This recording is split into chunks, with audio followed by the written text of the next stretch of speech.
Breaking news, ICE has detained a member of Caroline Leavitt's family. The loyal Trump press secretary that has been all in for ICE detainment and kidnapping people on the street now has it hit home. Her nephew's mother, Bruna Ferreira, from Brazil, was taken by ICE. A spokesperson for the Department of Homeland Security said that she came to America on a tourist visa in 1999 and just stayed. Her attorney says that she was a DACA recipient, but she wasn't able to renew her status, but was going through a lawful immigration process in order to get U.S. citizenship. Her and the child's father are estranged, but she was arrested while driving to New Hampshire to go see her son. My opinion is that they set this lady up. She was going to see her son, and all of a sudden, out of nowhere, ICE comes and detains her. That sounds like a phone call was made. I don't want this lady in my life anymore, sis. Do something about it. But I don't think the Party of Family Values would do something like that. Hi lovelies, welcome back to my channel. If you're new here, my name is Belinda Stranad and here is Belinda Verse. Don't forget to please subscribe to this channel, turn on notifications so that anytime I upload video, you will be the first person to be notified. To my returning subscribers, to those people that share my videos, leave commentaries and also educate each and every one of us. You guys are the real MVP. So lovelies, let's dive in today's videos and we're just going to come back to talk about it. This is crazy. We just learned that ICE has arrested a member of Caroline Leavitt's family and she might be deported to Brazil. Trump's awful immigration policy is now impacting a member of his team personally. Her 11-year-old nephew's mother, Bruna Ferreira, is now in custody at an ICE facility in Louisiana facing deportation to Brazil. Ferreira is the former fiance of Michael Leavitt, the press secretary's New Hampshire-based brother. They had a son whom they raised together before they split. A source familiar with the matter said the individual is the mother of Caroline's nephew. They have not spoken in many years. The child has lived full-time in New Hampshire with his father since he was born. He has never resided with his mother, which is not true because a 2014 article in The Family showed that the couple was living together with their son. The family was also photographed together. Then Trump's administration tried to claim that Ferreira had a previous arrest for battery, but WBUR could not find any details of battery charges against Ferreira in Massachusetts, and they have not responded to requests for comment. A GoFundMe has been set up for her by her sister. It's now raised $14,000 of its $30,000 target, but I'm sure with all of this coverage, it will surpass that. I don't know how you can be Caroline Leavitt and defend the mother of your brother's son getting deported, but I'm sure that she will defend it. The mother of Caroline Leavitt's 11-year-old nephew was picked up by ICE and is currently being detained 1,800 miles away from where she was picked up at in Louisiana. Bruno Ferreira is the mother of Michael Leavitt's son, which is Caroline Leavitt's brother, and she was a recipient of DACA and has been trying to renew her DACA, but that was denied when Donald Trump's first administration tried to end the program. She has been trying to legally renew her status. In the meantime, she has joint custody of her child, which is Caroline Leavitt's nephew. I want to see how she can justify this or lie her way out of this when she's asked by the press, because we know inevitably the press will ask her how she feels about her nephew's mother being detained. She was detained on her way to pick up the child from her brother because they have joint custody of the child. She says to this, like, how she can justify, because these people, it's so funny. Nothing ever really matters until it impacts them. So let's see if she lies her way through this. But seems like things are getting spicy in the kitchen, Caroline. Apparently, the White House press secretary just had a family member detained by ICE. If this isn't the direct consequence of the hateful rhetoric you espouse, then I don't know what the fuck is. White House press secretary Caroline Leavitt has a nephew who is the son of an immigrant. His mother, who came to the U.S. as a child in 1998 from Brazil, has just been taken hostage by ICE. Oh, and to make matters worse, she was on her way to pick up her son, who she shares with Caroline Leavitt's brother. She was on her way to pick him up from school when ICE detained her. Oh, and she was here legally, by the way. She was a DACA recipient, which grants temporary protection from deportation and work visas to thousands of people. But because of Trump-era policies, she was not able to renew her status and was actively seeking permanent resident status instead. But now she's being held in a women's prison awaiting deportation. She was first taken to a prison in Vermont before being transferred to Louisiana. You know, miles away from her son, her family, anyone who can help her.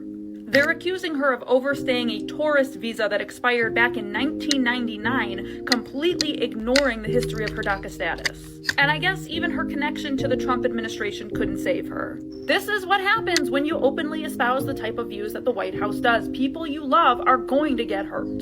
So I pray for this woman and her son, but I do not feel a fucking ounce of sympathy for Caroline Leavitt or the entire Leavitt family. Caroline Leavitt almost certainly is the one behind getting her nephew's mother deported. Now, I don't do conspiracy theories or tinfoil hats, but the story keeps changing, so I'm a little suspicious. Bruna Ferrera was once engaged to Caroline Leavitt's brother about 12 years ago. They share a son. Now, Bruna was picked up on November 12th on her way to pick up said son from school.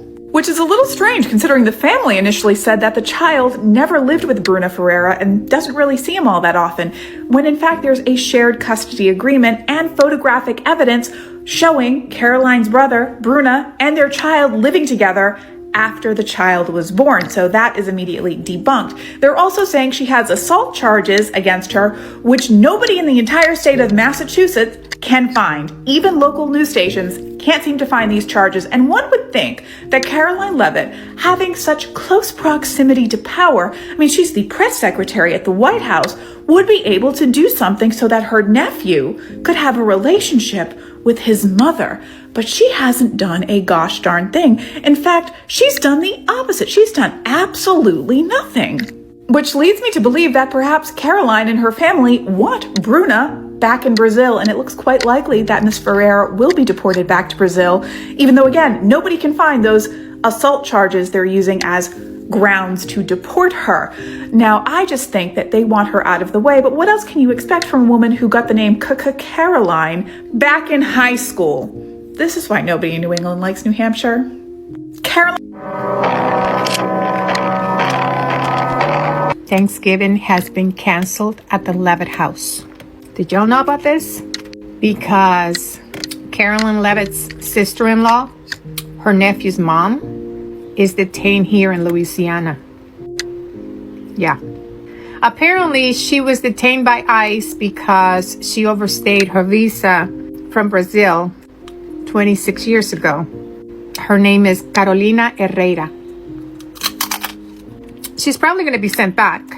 How would you like for your nephew, as an adult, to one day see that his favorite auntie was in the center of sending your mother back to her country? How would you like to be the nephew that one day will hate you because you were part of an administration that separated families? Her nephew is being raised by his father. And I think he remarried. I'm not sure. But her nephew does have a relationship with his mother. And I don't care how you look at it. The fact is, Carolyn's nephew will never have that kind of relationship with his mother if she is sent back to Brazil. He's going to grow up resenting the fact that she's not around. If there's a high school graduation, guess what? She can't attend. But don't worry. Carolyn Leavitt is probably going to pray for her at church this coming Sunday. Y'all, this is the most ironic Trump administration story ever. So White House Press Secretary Caroline Leavitt, her nephew's mother was just detained by ICE and is now facing deportation to Brazil. Here is a photo of Caroline Leavitt and her brother.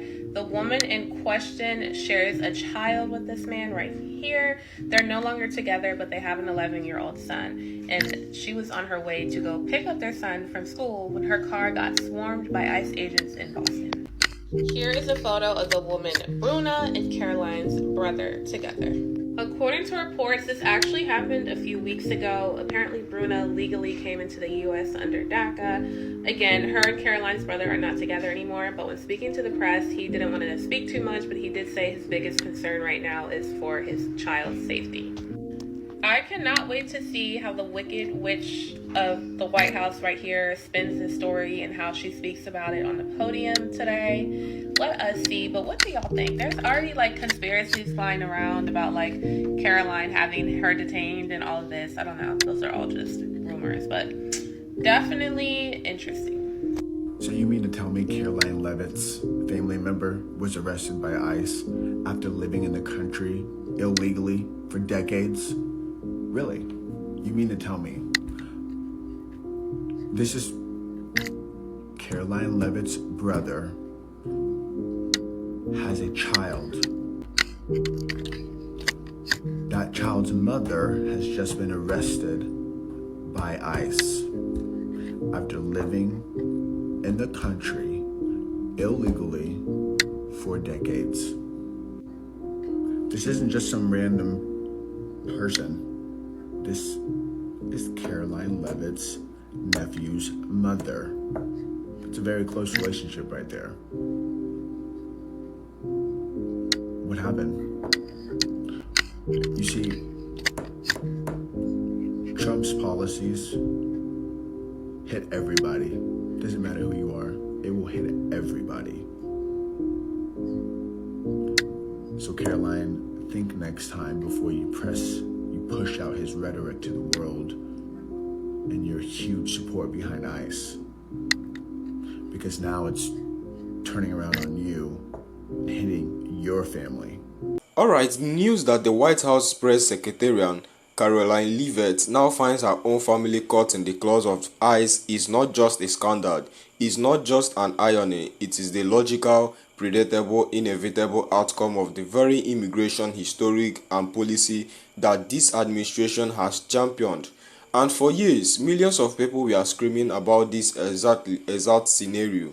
They were warning that under this policy, no one, not even American-raised, DECA-protected, law-abiding immigrants would be safe. But people in power didn't listen, or worse, they didn't care. And now we are watching the consequences land on their own doorstep.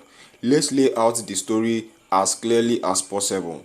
Caroline Leavitt is one of the most prominent public faces of this administration. She defends every policy, she repeats the talking points, she aggressively justifies the country's harshless immigration enforcement measures. She spends her days shaping a narrative that undocumented immigrants, asylum seekers, and even long-term U.S. residents are somehow threats to the nation, burdens on the system, or criminals waiting to erupt. But now the same machine she defends has turned around and grabbed someone extremely close to her, the mother of her nephew, a woman named Bruna Ferreira, a woman who came to this country as a little girl in the 1998, a woman who grew up here, went to the school here, worked here, built a family here, a woman who was protected under DECA, the program designed to shield people who were brought to the US as children, a program that allowed them to live openly, go to work, pay taxes, raise families, and contribute to the country without constant fear of deportation. And yet, she's now in ICE custody. She's now facing deportation. She's being transferred across state lines like a criminal, moved from Massachusetts to a women's detention facility in Vermont, then shipped off to Louisiana. She's thousands of miles away from her child, from her family, from anyone who can advocate her in person. And how did this happen? ICE claims she overstayed a tourist visa from 1999. They are acting like the fact that she lived 2 decades under DECA means absolutely nothing. Like those documents, renewals, background checks, work permits, and federal approvals never existed. ICE claims she has a battery charge, yet local journalists can't find any record of that. There is no court file, no public case, no evidence, and ICE isn't answering questions, which means we are left with the possibility that this entire justification is flimsy, inflated, or outright inaccurate. And once again, we are seeing the same problem that immigrant communities have been screaming about for years. ICE doesn't need airtight evidence. ICE doesn't even need to prove guilty. ICE doesn't care about nuisance. They just need a pretext, something vacuum, something old, something questionable to detain you and send you halfway across the country. People ask, how could ICE grab someone who's lived here nearly their entire life? But the real question is, how could they not? This is exactly what this policy we are designed to do. The truth is simple. When you give a government agency sweeping power, aggressive authority, and zero accountability, abuses become inevitable. Innocent people get pulled in, decal receipts get targeted, parents get separated from their children, and cruelty isn't a glitch, it's the system functioning exactly as intended. Now let's talk about the political hypocrisy, because there is a giant, obvious layer to this story. Carolina Leavitt is out here every day supporting an administration that attacks decal recipients, calling them illegals despite the fact that they were children when they came. She supports an administration that wants to end birthright citizenship, overturn decades of immigration case law, and massively expand deportation powers. She supports historic that paints immigrants as invaders, criminals, and parasites. And now, the policies she defended are hurting her own family. Her nephew's mother has been detained. Her nephew is now caught in the middle of a legal and emotional crisis. And why the White House tries to distance Carolina from the situation by saying that she and the mother haven't spoken in years. The truth is that this woman is still family. She's still a mother, and she's still a human being who built her life in this country. You can't claim you are protecting American families when your policy are actively tearing apart your own. This situation also exposes something deeply dishonest about the administration messaging. When they talk about deportations, they always imply that the people being targeted are gang members, violent criminals, drug traffickers. They talk as if ICE only goes after the worst of the worst. Yet, here we are looking at a woman with a spotless public record, a decal history, and a US-born child being snatched away on her way to pick that child up from school. This isn't the image the administration wants you to see, but it is the reality. And when the White House tries to claim she has a criminal history and journalists can't find anything, that tells you everything. They are scrambling. They are trying to justify something they know looks bad. They are trying to rewrite the story so they don't have to confront the human consequences of the policy they defend. But here's the uncomfortable truth. People who support harsh immigration enforcement often assume the cruelty will only affect other people, strangers, outsiders, people they don't know, don't see, don't personally care about. They think they are inhuman. They think their families are safe. They think that the system won't touch people who deserve to be here. But the system doesn't care about your politics. It doesn't care about your family ties. It doesn't care about who you work for. It doesn't care who your sister is. Once the machinery is in motion, everyone is vulnerable. This is how operative systems work. They expand, they overreach, they put in people who we are never supposed to be targets. They collapse distinctions between the bad immigrant and the good immigrant until everyone is suspect, until everyone becomes deportable. And now the White House press secretariat's family is learning that lesson the hard way. Let's go deeper into the human impact of this, because we cannot lose sight of the people at the center of this story. Brunel and her son.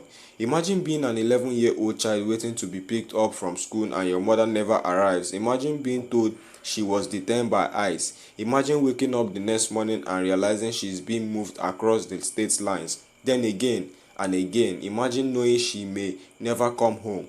This is trauma, this is psychological violence, and it's happening not because she hurt someone, not because she committed a crime, not because she's dangerous, but because of a paperwork technicality tied to policy she had no control over as a child. And then think about Brunel. Think about how terrifying it must be to be transported to a detention center far from your home, your support system, your child. Think about being stuck in a facility in Louisiana, surrounded by strangers, unsure whether you will ever return to the life you built over 25 years. People don't understand how brutal this process is. They picture immigration detention as some kind of holding room, but it is prison. It's handcuffs, shackles, cold rooms, isolation, trip searchers, and guards who often treat detainees like criminals. The difference in criminal court, you got a lawyer, a trial, a constitutional right. In immigration court, you get none of that. Not automatically, not always, not fairly. This is what the administration defends daily.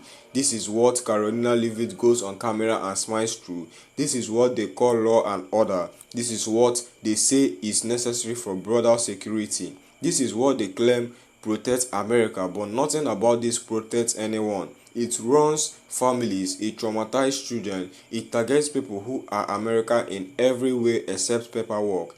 It steals years, steals lives, steals futures, and for now, for a campaign talking point, for an image of toughness, for political theater, let's talk about the GoFundMe. 25 years in this country and this woman's fate is now in the hands of crowdfunding. Because immigration detention makes you disappear if your family doesn't have money. You have no law, no legal expertise, no guidance, no way to gather paperwork, no way to fight deportation, and the fact that the GoFundMe already raised more than $40,000 is proof that many Americans understand the cruelty of this system, even when the government denies it. Now here's the part that really exposes the hypocrisy. When the White House said Brunner hasn't lived with her child in years, yet photos, reports, and archives articulate contradict that story. That tells you that the administration is trying to rewrite history to protect itself. They don't want this to look like a family separation. They don't want this to look like the same crisis they created at the border. They don't want people to realize that their policy hurt Americans too, especially American children. But the truth is right there in the public record. There are photos, there are stories, there is documentation that Bruna and her child lived together at least in early years. This isn't just another immigrant story. This is a political story and a story about accountability. You cannot call DECA recipients illegals on Tuesday and insist your family members played by the rules on Wednesday. Because if this story proves anything, it is that the immigration system is broken beyond repair, and it is breaking people, real people, every single day. And today, that broken system has finally circled back to the doorstep of the very people who have been defending it. So, lovelies, if you have watched up to this extent, thank you so much for all the love and support. Please leave your own thought in the comment section of what you think, and I will see you, lovelies, when I upload the next one.